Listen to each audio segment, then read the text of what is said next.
రాష్ట్ర అధ్యక్షులు వారు మీకు అన్ని రకాలైనటువంటి ఇబ్బందుల్ని మీకు వచ్చిన ఇబ్బందుల్ని ఎటువంటి ఇబ్బంది లేకుండా దాన్ని సజీవంగా కెపాసిటీ ఉంటుంది. కాబట్టి దయచేసి మిమ్మల్ని కోరుకున్నది ఏంటంటే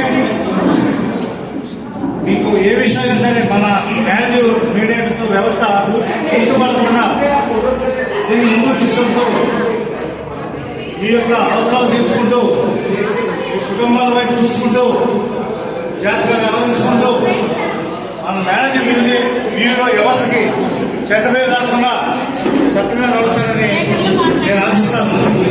ముఖ్యంగా మీకు ఒక విషయం చెప్పాలి. నా పేరు తారక రామారావు. ఈ మధ్య మన విజయవాడలో 24 జరిగినటువంటి ఒక జేఏసీ ఒక రకంగా ఒక తాపిక నడవాలనే ఒక నిర్ణయంతో మన పెద్దలందరూ కలిసి ఒక ఎలక్షన్ మాదిరిగా చేయడం జరిగింది. దానికి మన వాళ్ళంతా కూడా కుతూహలం అందుకుంటుంది. కానీ మన వాళ్ళంతా ఈ కార్యక్రమాలు అయితే చేయగలుగుతాడు, దీనికి కొంచెం సమర్థంగా ఉన్నాడు అని చెప్పేసి ఆలోచనలో మనం ఇవ్వడం జరిగింది. అవునా, దయచేసి మీ నమ్మకాన్ని నేను ఓపెన్ చేయను. ఎప్పుడైనా సరే జేఏసీ అనేది ఒకటి ఉన్నట్లయితే న్యాయం చేయగలుగుతాం.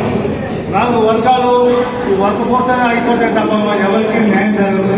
కాబట్టి దయచేసి మీరు అన్ని విధాలుగా జాగ్రత్తగా ఆలోచనలు ఉన్నటువంటి వాళ్ళు ఇవాళ ఎవరు చిన్నవాళ్ళు కాదు, తెలియని వాళ్ళు కాదు, ఎవరు ఆలోచన లేదు. కాకపోతే మనం చేస్తున్న పని ఏమండి, దాని విధానం ఎలా ఉండాలి, దానికి ఏంటి తెచ్చాలా అనే విషయాల గురించి మీరు చర్చించుకున్నట్లయితే చక్కగా ఇలా మీటింగ్ పెట్టుకోవడం, నెలకు మీటింగ్ పెట్టుకోవచ్చు.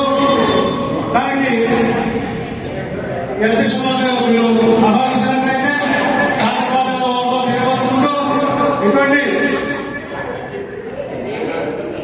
ఇన్ని లేకుండా అంటే నష్టనష్టాలు లేకుండా చక్కగా అనుకుంటారని మనం కోరుకుంటూ నాకు నమ్మ చెప్తాను. మీకు నిర్దేశంలో రాసుకోవచ్చు.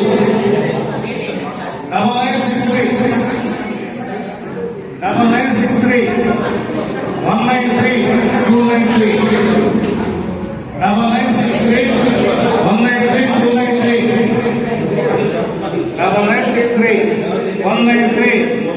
293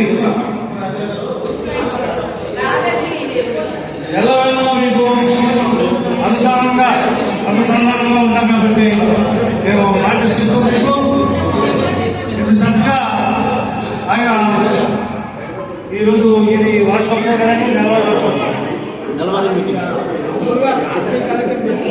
ఆత్మీయ కలయిక మీరంతా పంచుకోవాలని ఏర్పాటు చేశారు. కాబట్టి ఆయన యొక్క ఇంకా చాలా మంది ఉన్నారు, ఇంకా మంచి విషయాలు చెప్తారు. కాబట్టి దయచేసి మీరంతా కూడా నేను చెప్పిన విధానం మేము గుర్తుపెట్టుకున్నట్లయితే మన చక్కగా రాష్ట్రం అంతా కూడా మనం కూడా బాగుంటాం కదండి, రాష్ట్రంలో కూడా బాగుండాలన్న ఆలోచనతో నేను చెప్తాను. దయచేసి మీరు అర్థం చేసుకుని ఈ ప్రణాళిక ముందుకు తీసుకుంటారని ఆశిస్తూ ఈ అవకాశం ఇచ్చి నాకు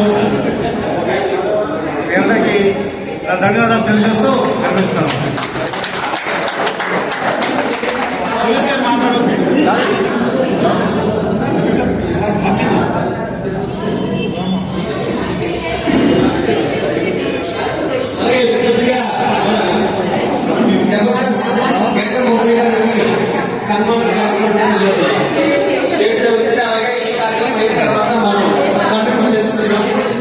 ఎవరి మీద